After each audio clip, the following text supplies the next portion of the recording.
بسم الله الرحمن الرحيم. عن ابي هريره رضي الله تعالى عنه عن النبي صلى الله عليه وسلم قال: آية المنافق ثلاث: إذا حدث كذب، وإذا وعد أخلف، وإذا اؤتمن خان. رواہ البخاری۔ نبی کریم صلی اللہ علیہ وسلم نے ارشاد فرمایا، منافق کی تین علامتیں ہیں۔ نمبر ایک، جب بات کرے جھوٹ بولے۔ نمبر دو، جب وعدہ کرے تو وعدہ خلافی کرے۔ نمبر تین، جب اس کے پاس امانت رکھی جائے تو وہ خیانت کرے۔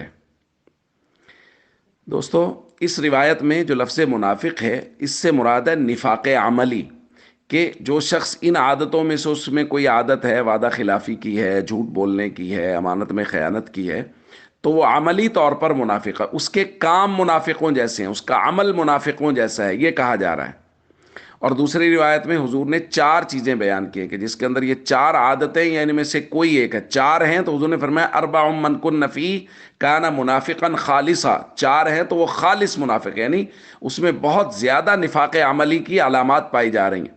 اور اگر ان میں سے کوئی ایک ہے تو پھر نفاق کے ایک شعبے پر وہ ضرور ہے، حتی یدعھا، یہاں تک کہ وہ اس خصلت اور عادت کو چھوڑ دے۔ ان میں سے وہی سب سے پہلے ذکر کی، وَإِذَا اؤْتُمِنَ خَانَ، امانت رکھی جائے تو خیانت کرے، وَإِذَا حَدَّثَ كَذَبَ، بات کرے تو جھوٹ بولے، وَإِذَا عَاهَدَ غَدَرَ، جب کسی سے معاہدہ کرے، وعدہ کرے تو وعدہ خلافی کر جائے۔ اور آخری بات ذکر کی، وَإِذَا خَاصَمَ فَجَرَ، جب اس کی کسی سے لڑائی ہو جائے، جھگڑا ہو جائے تو وہ گالیاں بکنا شروع کر دے، یعنی اسے اپنی زبان پر قابو نہ ہو۔ تو دوستو، یہ ہیں منافق کی کچھ علامات جو نبی کریم صلی اللہ علیہ وسلم نے بیان فرمائی ہیں۔ ان کی تفصیلات اپنی اپنی جگہ پہ آئے گی۔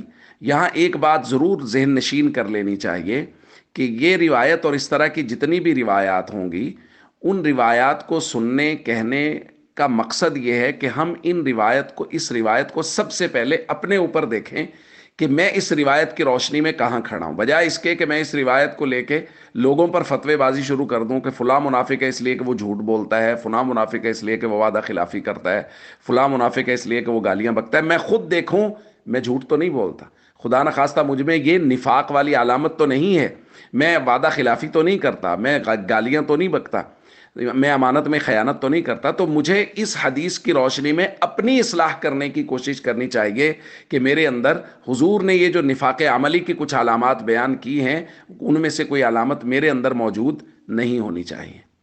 السلام علیکم ورحمۃ اللہ وبرکاتہ۔